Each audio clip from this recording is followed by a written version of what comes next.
এইখানে গত ক্লাসে আমি দেখিয়েছিলাম এইখানে P&L এক্সপেন্স আর ক্যাটাগরি এগুলা করে দেখিয়েছিলাম। এখন হচ্ছে আমি যে ডেটা ভ্যালিডেশনের একটা রেভিনিউতে যাব, আমি এইটা সব ক্যাটাগরিগুলো আমি এখানে সিলেক্ট করলাম। ঠিক আছে, এটা প্রথমে আমি দেখিয়েছিলাম না এইখানে টাকার অ্যামাউন্টটা বসালে আমার এই P&L এ শো করছে না। এখন এইটা শো করানোর জন্য দেখুন আমি কি করি এবার। এইটা সিলেক্ট করলাম, সিলেক্ট করার পরে আমার এখানে ডেটাতে অলরেডি দেওয়া আছে,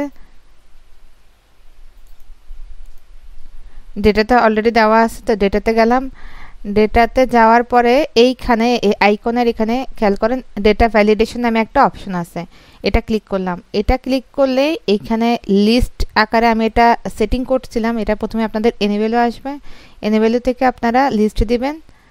আর এখানে আমি রেভিনিউ ডাটা দিয়ে যেহেতু সেট করেছি তাই এটা এরকম ছিল,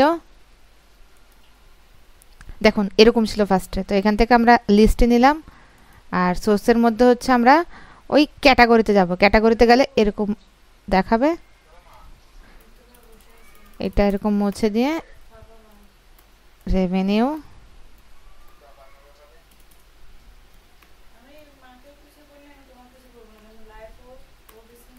ডাটা, এটা দেওয়ার পরে এই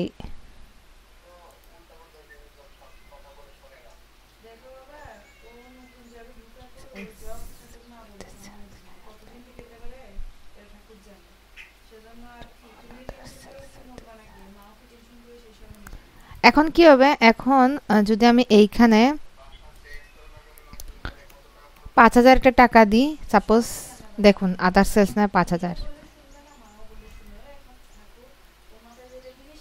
সেলসের এখানে এই টাকাটা আমার কি হবে বেড়ে যাবে, দেখুন 1,21,150 তো ক্যাটাগরিতে।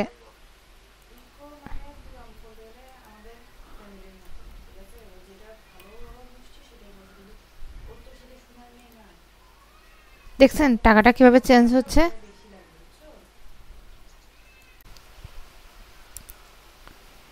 আচ্ছা, এইখানে তো আমি এতটুকু করলাম, আমি ক্যাটাগরির এখানে যাই, ক্যাটাগরির এখানে যাই যে সেলস, আপনাদের দেখাই আমার নতুন করে, এখানে সেলস 4 এন্টার সেলস 5 অ্যাড করলাম। ঠিক আছে, এখন এটার ইম্প্যাক্ট কোথায় পড়বে রেভিনিউতে আমি দেখি। এই যে আমার এই যে ঘর এখানে সরাসরি হয়তো বা দেখা যাচ্ছে না, কিন্তু দেখুন শেষে দিয়ে সেলস 4 সেলস 5 এটা অলরেডি দেখা যাচ্ছে, এটা অ্যাড হয়ে যাবে। দেখছেন এখানে অলরেডি এখানে কি সবগুলো চেনের মতো, আপনি যেখানে একটা নতুন কিছু অ্যাড করবেন সেখানে সব দেখা যাবে।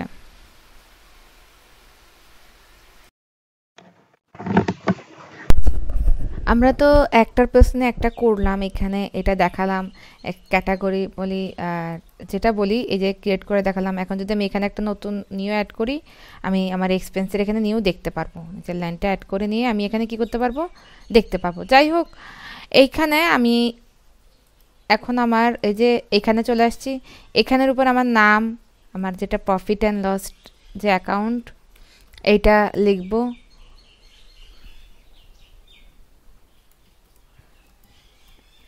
লস অ্যাকাউন্ট এইটা লিখলাম, যে কোম্পানির সেটার নাম দিব, এখানে আমার লোগো থাকলে একটা লোগো দিব। এই এই হচ্ছে আমার এই যে টেমপ্লেট ক্রিয়েট করাটা, এতদিন যেটা দেখালাম সেটা এই হচ্ছে আমার কি একটা ফুল টেমপ্লেট। দেখুন এটা অনেক ইজি, এটা অনেক ইজি, কিন্তু এইটার মধ্যে সবচেয়ে ইম্পর্ট্যান্ট জিনিস হচ্ছে আমি এখানে যদি এখন কোনো কিছু অ্যাড করতে চাই, আমার বরাবর যে এক্সপেন্স সেখানে অবশ্যই এটা কি অ্যাড দেখাবে। তাহলে সবাইকে ধন্যবাদ আমার এই ভিডিওটা দেখার জন্য। নেক্সট ক্লাসে নতুন কিছু নিয়ে আপনাদের সামনে আবার হাজির হব, সেই পর্যন্ত সবাই ভালো থাকবেন, সুস্থ থাকবেন।